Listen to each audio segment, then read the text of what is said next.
अस्सलाम वालेकुम नाज़रीन, अवां ॾिसी रहिया आहियो HR JDO न्यूज़ ऐं आहियां वज़ीर उंडड़। ख़बर शामिल कयो था यूसुफ रिंद जी। नावलीमत भरिसां ॻोठु गाजी पखिरियो, मी शफ़ीवद पखिरियो, मोहम्मद अज़ीम पखिरियो, अब्दुल मलक पखिरियो, नज़ीर अहमद पखिरियो। ॿारड़नि रिज़वान, सनम ऐं ॿियनि बंदि पियल स्कूल अॻियां एहतिजाजी मुज़ाहिरो कयो। हिननि मीडिया सां ॻाल्हाईंदे चयो त केतिरे अरसे खां गवर्नमेंट प्राइमरी बॉयज़ स्कूल गाजी पखिरियो में उस्ताद मुक़ररु न थियण करे संदनि ॿारनि जो मुस्तक़बिल तबाह थी रहियो। उन्हनि वधीक ॿुधायो त केतिरा ई भेरा चूंडियल नुमाइंदनि वस वारनि वटि दाहियो पर को खड़तेल न निकितो।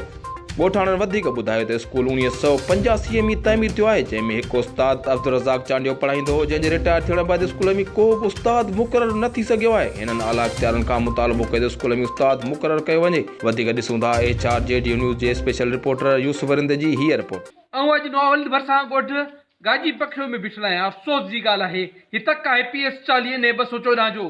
अफ़सोस सां चवणो थो पए तालकी काज़िम जो हीउ तक आहे। हिन स्कूल में केतिरनि सालनि खां उस्ताद मुक़ररु न आहे, जंहिंजे खां पोइ ॻोठाणा सराब एहतिजाज बणिजी विया आहिनि। हीउ ॻोठाणा ही मासूम ॿार हितां जे चूंडियल नुमाइंदनि खां पुछी रहिया आहिनि आख़िर हिन जो ॾोह कहिड़ो आहे, इन्हनि स्कूल में उस्ताद छो नथो मुक़ररु थिए। अचो नाज़रीन हितां जे मासूम ॿारनि सां ऐं उन शेरनि सां जी ॻाल्हि ॿोल करायूं था। साईं असां सां नाइंसाफ़ी आहे, मास्तर 6 महीननि खां न आहे को। अच्छा, तमामु बेइंसाफ़ी चयो आहे। असां चङे मुड़ुस कई आहे, जागरूक कई आहे, सभिनि खे चयो आहे। मथे वॾनि खे जेको ॾारी साहिबु आहे ऐं राज़ी ख़ान जमाली आहे, सभिनि ताईं असीं विया सभिनि खे मिनतूं कयूं। स्कूल में असांखे मास्तर कोन्हे ऐं महिरबानी करे असांखे मास्तर ॾिनो वञे, न त असां कराची ताईं कराची प्रेस क्लब ताईं इश्तिहार ॿधायो वञे। बाबा असांखे तकलीफ़ आहे, असांजा उस्ताद जेको आहे सो रिटायर थी वियो आहे, उनजे करे असांजो जेको स्कूल आहे तमामु 280 70 80 ॿार आहिनि, जंहिंजे करे स्कूल बंदि आहे। मां जेको आहे सो SDO काज़ी अहमद बि वियो हुउसि, उनखे बि अर्ज़ु कयुमि। उन खां पोइ फताह साहिबु आहे, उनखे बि सभु चयुमि। डायरेक्टर साहिबु आहे, उन वटि वियो हा, उहो एप्लीकेशन उनखे ॾिनी त उस्ताद कोन थो मिले। ॿार तमामु तकलीफ़ रुली पिया आहिनि। उस्ताद रहियो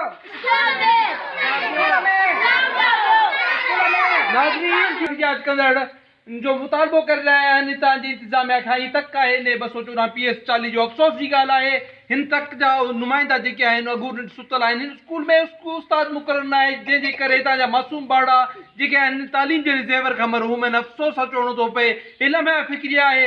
हिकु तरफ़ हुकूमत दावा थी करे त असां पूरे सिंध में जेको आहे तालीमी एमरजेंसी लॻाई आहे, उस्ताद मुक़ररु कया आहिनि, तालीम खे फ़रोग़ ॾिनो आहे। तालीमी एमरजेंसी तव्हांजे साम्हूं आहे। ॻोठु गाजी पखिरियो में उस्ताद मुक़ररु नथो थी सघे। हितां जे ॻोठनि कई दफ़ा जेको आहे हितां जे चूंडियल नुमाइंदनि खे शिकायत कई आहे, पर को बि खड़थियल नथो निकिरे। हुकूमत खे घुर्जे हिन स्कूल में जल्द खां जल्द उस्ताद मुक़ररु करे मासूम बचड़नि जे मुस्तक़बिल खे बचायो वञे। कैमरामैन जावेद सां गॾु न्यूज़ रिपोर्टर यूसुफ रिंद। वधीक ख़बरनि जी अपडेट लाइ ॾिसंदा रहो HR JDO न्यूज़।